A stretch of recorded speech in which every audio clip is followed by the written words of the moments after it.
Good morning, guys. Hi. Okay, I want to preface this live with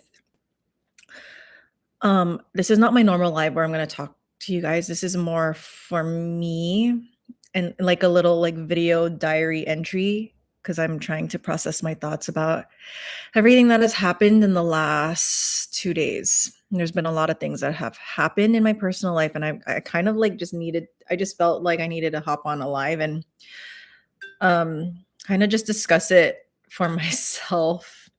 So I want to preface this. If you are easily triggered right now, do not watch this.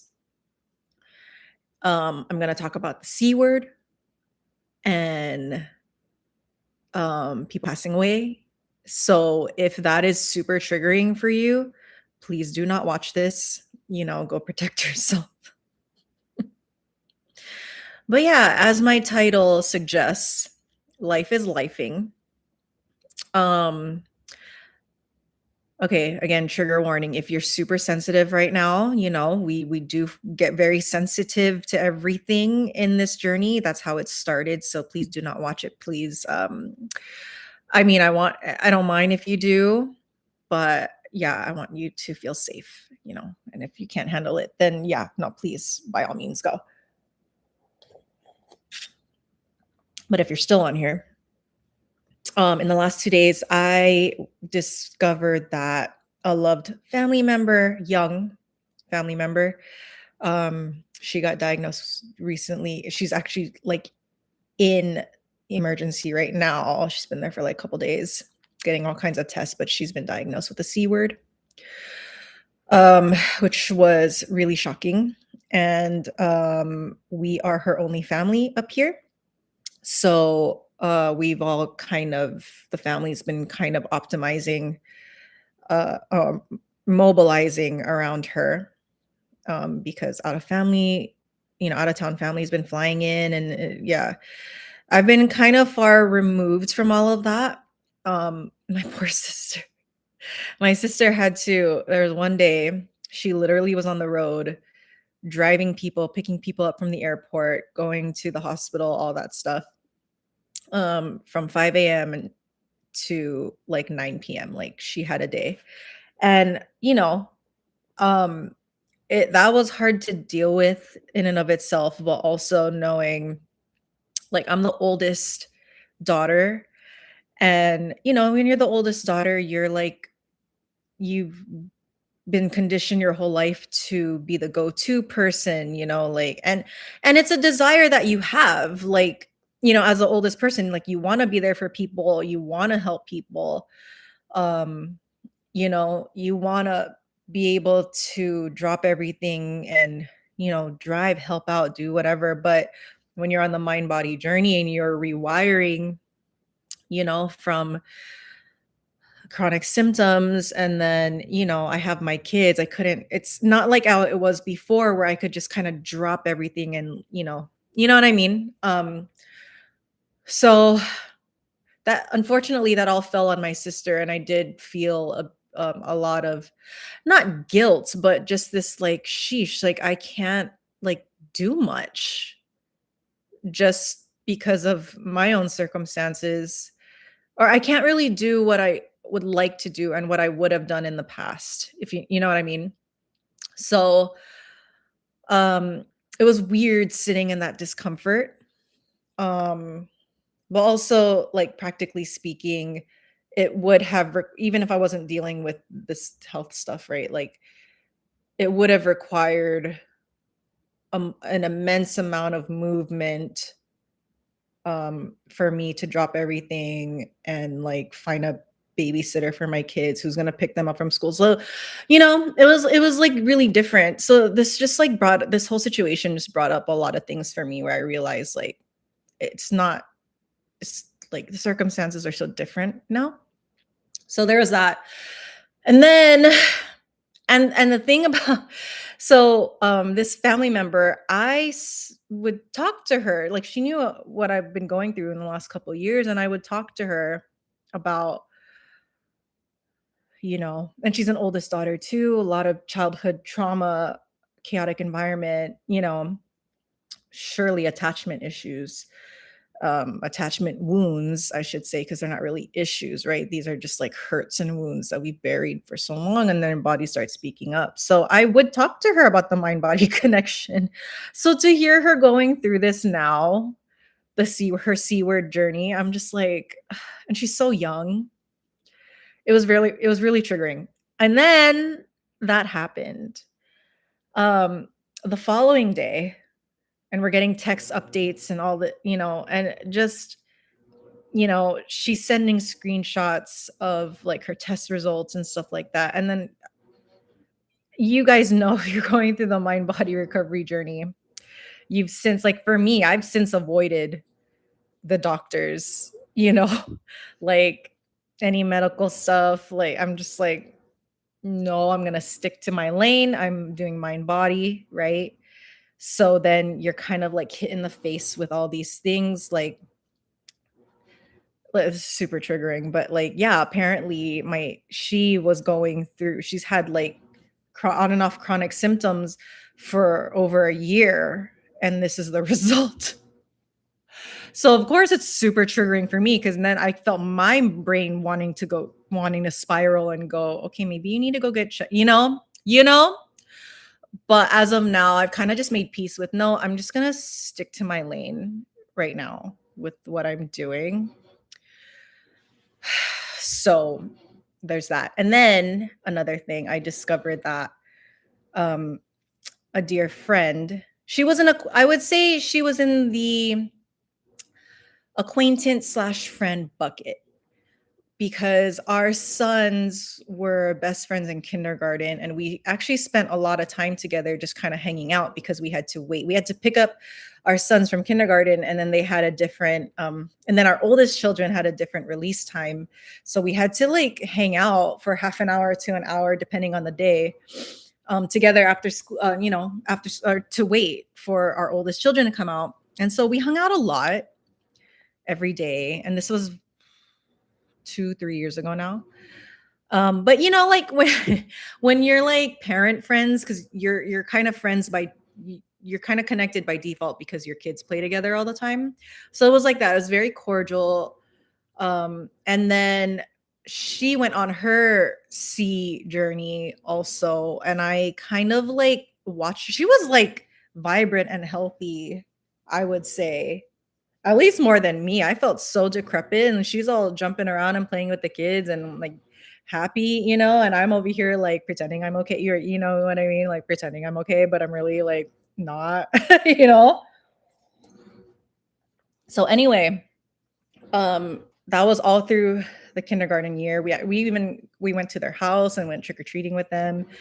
So we were like close by proximity of our children, but like we loved her. She was great, and she was going through her journey, and I would talk to her about mind body stuff, right? Like I talked to her about mind change, and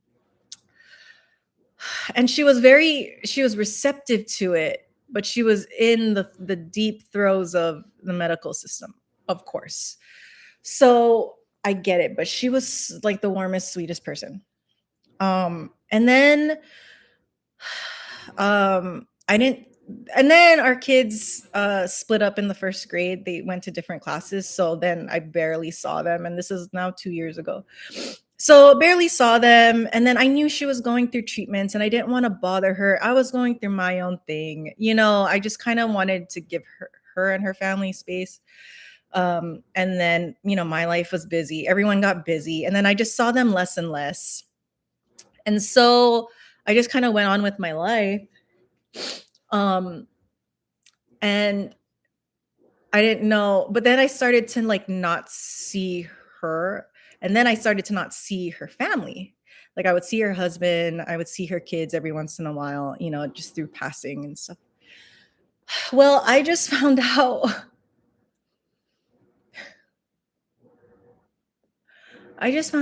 that she passed away over a year ago. It's a long story as to how this happened, but I reached out to her because my son's birthday is coming up, and I texted her, And the last text I got from her was December 2024 because we were wishing each other Merry Christmas. And apparently a few weeks after that she had passed. So, and I had no idea. I had no idea. I just wanted, I wanted to get in space. I actually thought like maybe they moved, because that's the thing when you're at school, like you see parents and then all of a sudden you don't see them, and you don't see them anymore in their usual schedules, but it's because either they've moved or they've picked up a different routine. The parents switch routines, or the kids get picked up somewhere else, or they go to after school program. Like, a lot of things changed. And of course, I'm never going to think of the worst, like I really cared for her. But it turns out she has been gone this whole last year. I'm still wrapping my head around it. One of the other parents, like we were all kind of like same situation where we all kind of got to know each other and hang out with each other by proxy because our children played together in kindergarten. And he filled me in on that. Just there's so much more to it, but obviously I'm not going to share it because, it's privacy stuff. But anyway, so that was like with this thing going on with a family member, and then finding out this sweet, dear person. Oh God, you know what kills me the most is like she loved her kids so much, and she loved being a mom. Like at their house, she had like all their books. I think that's what she studied too. Like she studied children's psychology and like all that, or childcare stuff. Oh, there's a spider on my couch. So she had like all the toys. Like she would get my children gifts, like even my daughter Eloise, because I had to bring her along with me when she was still in like the infant carrier, all that stuff, when I had to pick up my kids. And she would like get them gifts. She always had snacks, and I just can't believe she's been gone this whole year. Can't believe it. So I texted her husband and I just said I had no idea. Like I got his number and I just sent my sincerest condolences, because I'm still in shock. I'm still in shock. And a part of me feels like timing always is right.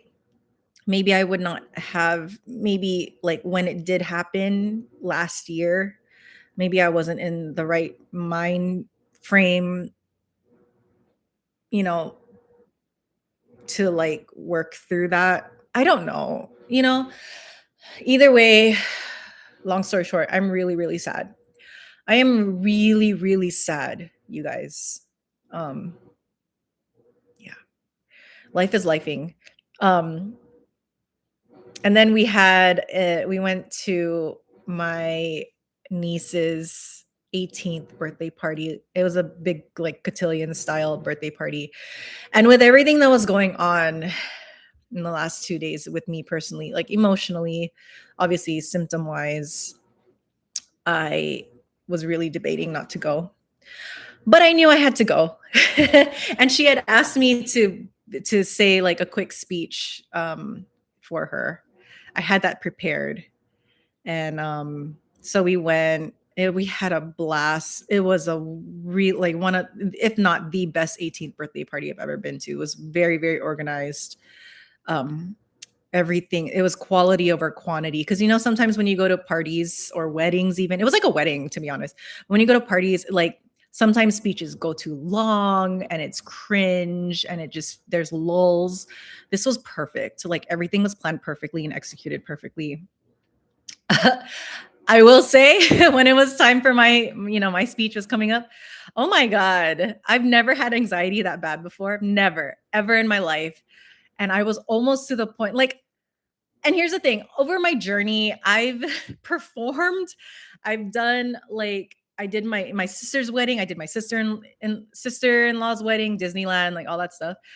But the anxiety that was hitting me before I had to do my speech was insane. I couldn't believe it. And I even almost got to the point where I was telling my husband, like, my God, I think I need like my son to read this for me. Like, I feel like I'm blacking out. Sorry if this is so triggering. I'm so sorry, but this is the journey, right?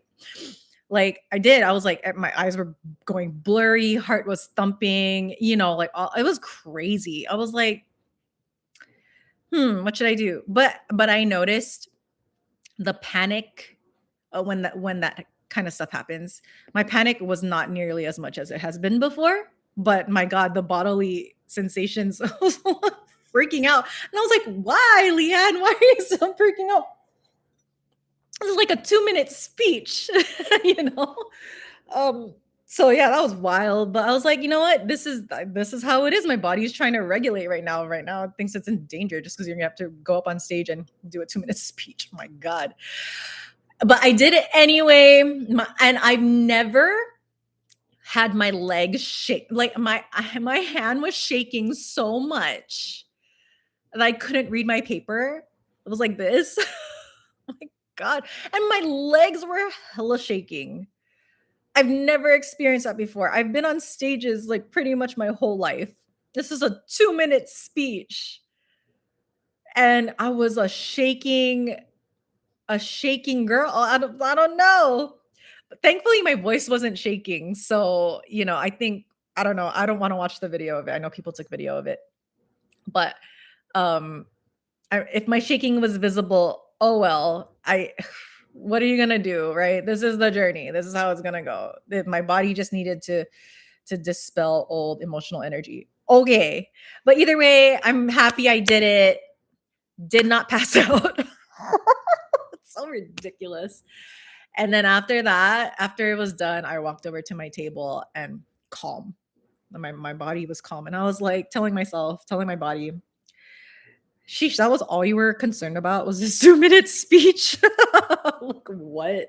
So crazy. I don't know. We don't know. The body's gonna do what it's gonna do. You know. Um, but yeah, we had a blast. Hit the dance floor, dance to Cupid Shuffle. Oh man, my kids are going crazy dancing. It was a great party. Oh, and then at the party, because I've been kind of hermiting, I've kind of been avoiding. I've been in my bubble, right? I've been avoiding, not avoiding. I've just been taking time to myself for like years now. So it was like the first time people have seen me in a really long time. So, people wanted to catch up and they're also lovely. I know, like, I was really thankful because I was reminded how much love I have surrounding me, in my friendships and family and stuff. So that was nice. But my God, everyone wanted to talk about health stuff with me. I think because they kind of knew, they kind of know what I'm going through and what I've been going through. And they all wanted to like, and there's two people in particular. I've mentioned them before. They have been dealing with chronic illness also. One of them for like 25 years, maybe 30 years. And she cornered me in the bathroom. She didn't corner me. We just happened to be in the bathroom at the same time. Surprise, surprise. And she knows what I've been going through, but we've been on our own journeys, but she's not quite open.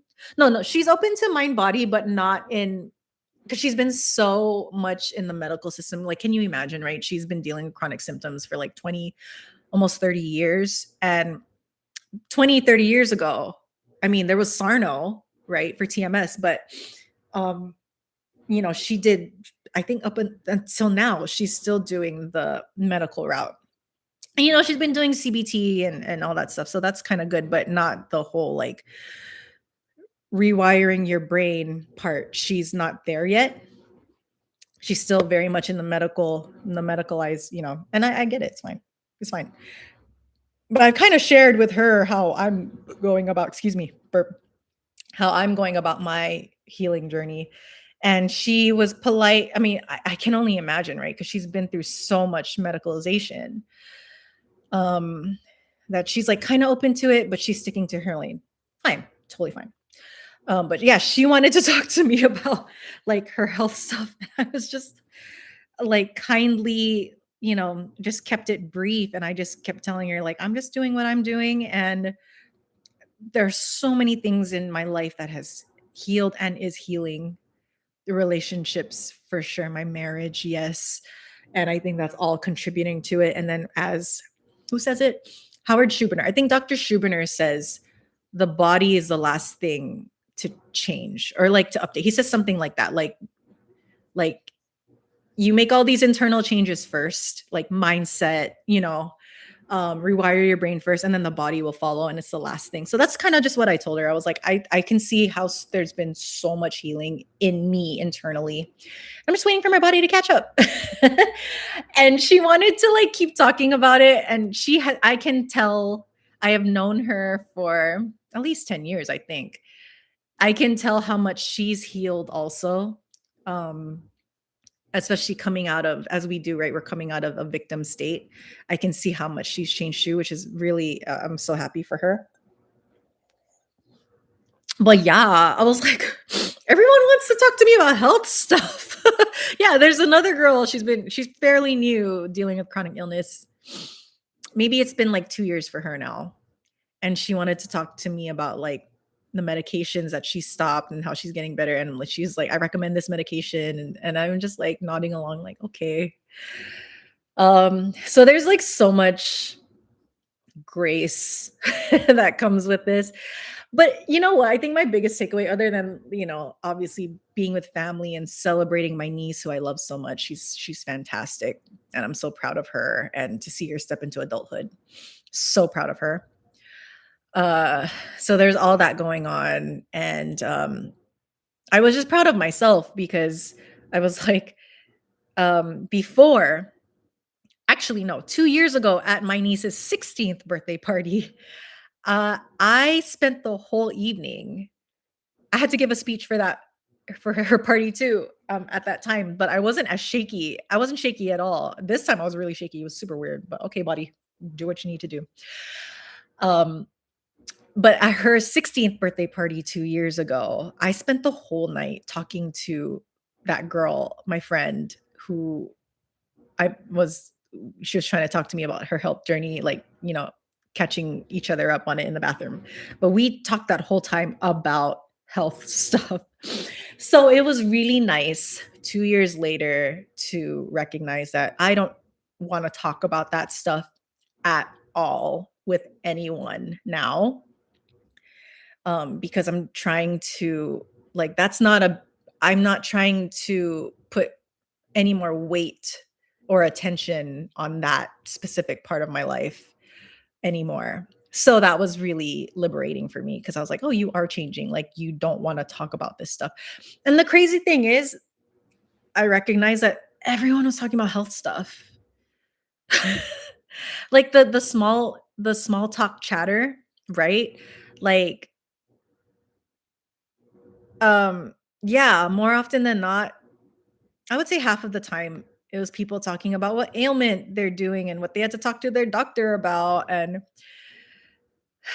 how they're solving this. And it was fascinating. I'm like, sheesh, we're all relating to each other about ailments.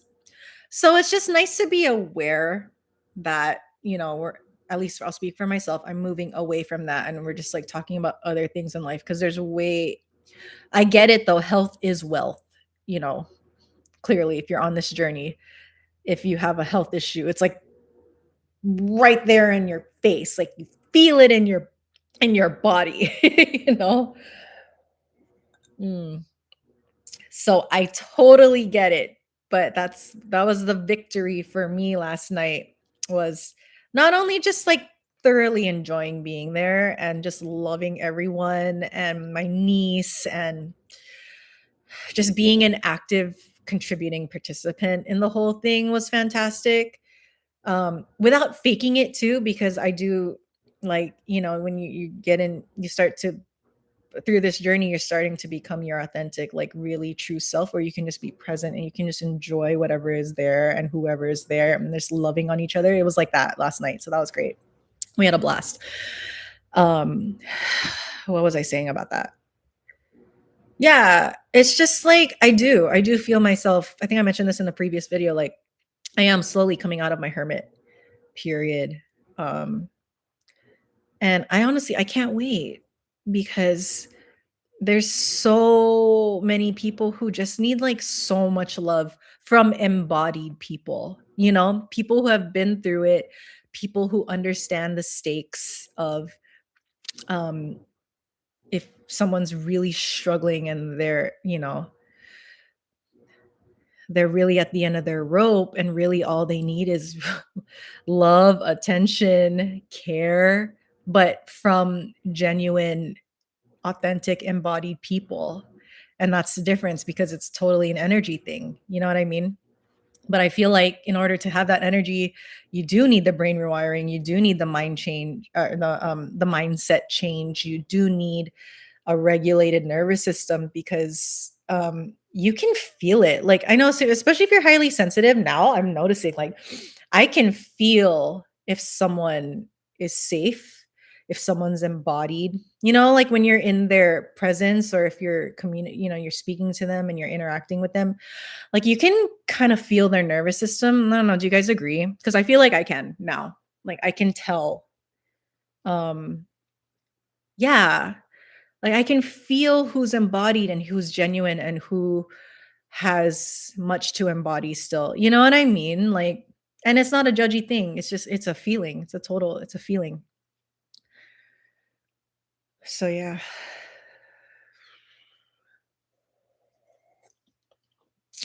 That's been the last 2 days. It's been a bit wild.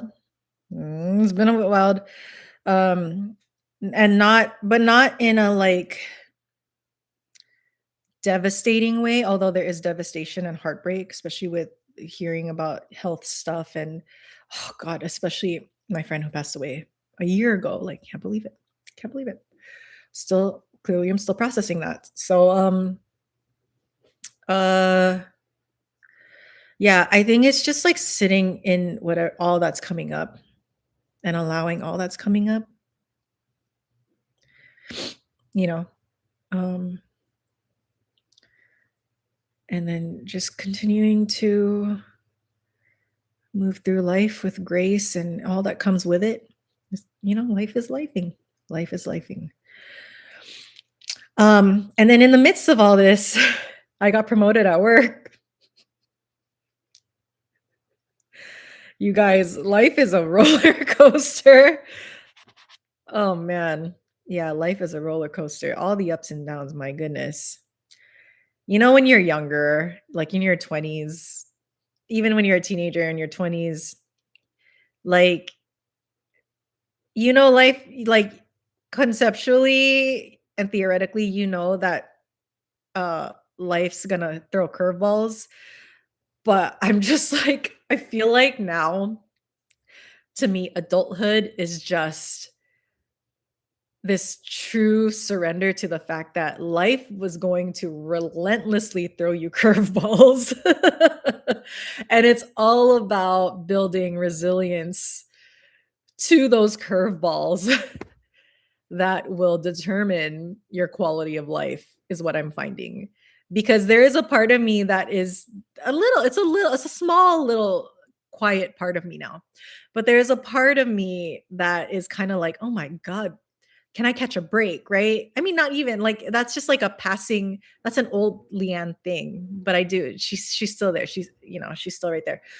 I do have a little part of me that goes, actually, you know what? The last 2 days might have killed that part of me, to be honest, might have released that part of me that is like waiting for a little reprieve and waiting for a little break. But now I'm just kind of like, dude, I really think life is just learning how to deal with the curveballs. I don't think they're gonna stop, you know? So it's just really learning how to live with it and dance with them and move with them versus like the resistance of waiting for when they're going to stop, because I don't think they're going to stop, you know? All right, you guys, connect with me, please. Comment down below and let me know how you're doing, or if there's anything that resonated. Let me know what's going on into your life. I am curious, especially you guys going through this journey because it's hard as hell. Uh I don't think we emphasize that enough. Um, but we don't cling on to it, like we know it's hard. And it does feel you get a little break when, you get a little validation when you can just say every once in a while, like, damn, this is really hard. But then there's nothing else, no, there's nothing much else to do but keep going. You know what I mean? Um, yeah. So, okay, guys, take care of yourselves, and I will talk to you guys soon. Thanks for hanging out. I know this was a really triggering one. So if you hung out till the end, thank you. If you're feeling really triggered by everything that I've shared, yeah, sit with that trigger. Let's just all sit with it and we'll sit in the discomfort of all of that. So, okay, bye guys.